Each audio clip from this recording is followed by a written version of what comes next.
Hello everyone, welcome to our YouTube channel banker couple. अभी यूनाइटेड इंडिया इंश्योरेंस कंपनी का assistant का notification आया और उसकी फॉर्म फिलिंग की लास्ट डेट 8 जनवरी है।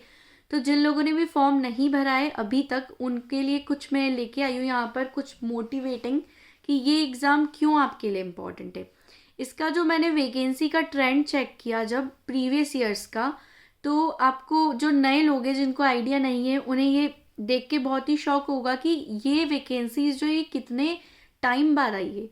ये वैकेंसी जो ये लास्ट 2017 में आई थी और तब जो वैकेंसीज थी वो 696 थी, और अब 6 साल बाद ये वैकेंसी आई है और ये सीधे 300 हो गई है। मतलब ये आधी भी नहीं आई है इस बार। तो आप सोच सकते हैं कि कितना ज़्यादा कंपटीशन रहेगा इस एग्ज़ाम में। और इस एग्ज़ाम में जिसका भी सिलेक्शन होगा उसके लिए आने वाली जो लाइफ है आगे की वो अच्छी रहेगी, उनको ज़्यादा लोड नहीं रहेगा क्योंकि ये जॉब अच्छी है। अब अगर हम बात करें 2017 के पहले की, तो इसकी वैकेंसी उसके पहले 2014 में आई थी। 2014 में भी अराउंड 684 वैकेंसीज आई थी। तो देखिए, तब पहले 3 साल बाद वैकेंसी आई, देन अब 6 ईयर्स बाद वैकेंसीज आई। और अब आने वाले टाइम में ये कुछ नहीं कह सकते हम ये मान के चलें कि 2023 में आई है तो 2026 के पहले तो ये वैकेंसीज आना मुश्किल है असिस्टेंट की। तो इसीलिए जिन लोगों के भी पास अपॉर्चुनिटी है इस साल, जो लोग बहुत अच्छी अपनी तैयारी में हैं, जिन्होंने अच्छे से प्रिपरेशन कर रखी है, उनके लिए ये one of the best opportunity है। क्योंकि आपको भी पता है कि अभी आपका सिलेक्शन इसमें नहीं हुआ तो आने वाली किसी भी एग्ज़ाम में हो जाएगा। और उसमें किसी भी एग्ज़ाम में अगर सिलेक्शन हो जाता है ना, तो उसके बाद आधे से ज़्यादा बच्चे वहीं पर टिक जाते हैं और फिर आगे वो किसी की तैयारी नहीं करते।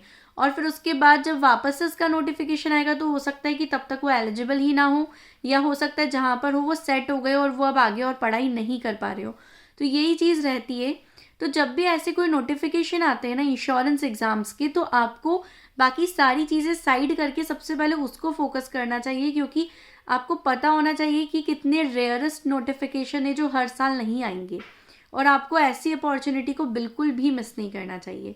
जैसे मैं अपनी भी बात करूं तो मैं भी अभी एलिजिबल हूं इस एग्ज़ाम के लिए, लेकिन अब नहीं होता है मन। कई बार ऐसा होता है हमारे साथ कि अब हमको ऐसा लगता है कि अब हम उस सिचुएशन में आ गए कि अब और पढ़ाई नहीं हो पाएगी, अब एग्ज़ाम नहीं दे पाएंगे। तो ऐसा आपके साथ भी होगा आने वाले टाइम में। हो सकता है आप एलिजिबल रहेंगे, आपकी एज लिमिट तो बचेगी, लेकिन फिर भी आपके आसपास वो सिचुएशन नहीं रहेगी पूरी कि आप फिर से मेहनत करें, फिर से पूरी तैयारी करें।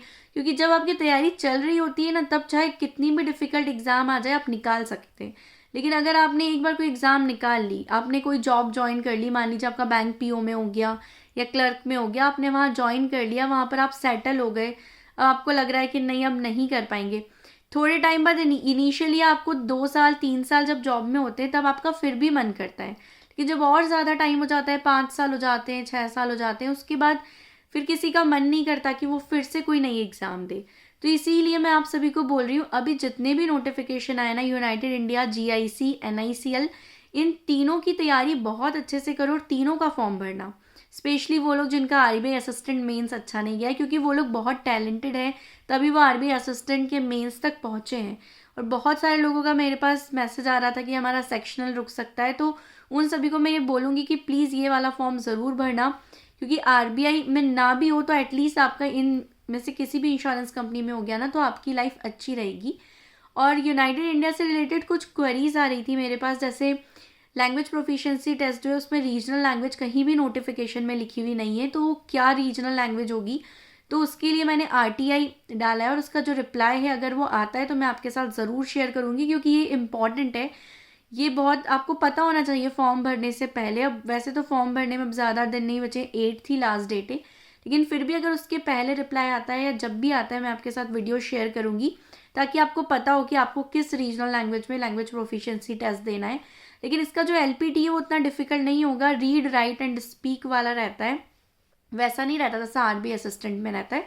तो उतना लोड वाली बात नहीं है। अगर आप किसी दूसरी जगह से भी भरेंगे तो थोड़ा भी अगर रेडी रहेंगे उस लैंग्वेज से तो आपका हो जाएगा, उतना डिफिकल्ट नहीं है। और भी अगर आपको कुछ भी डाउट से इस एग्ज़ाम से रिलेटेड तो आप कमेंट सेक्शन में पूछ सकते हैं। Thank you so much for watching this video and don't forget to like, share and subscribe our YouTube channel.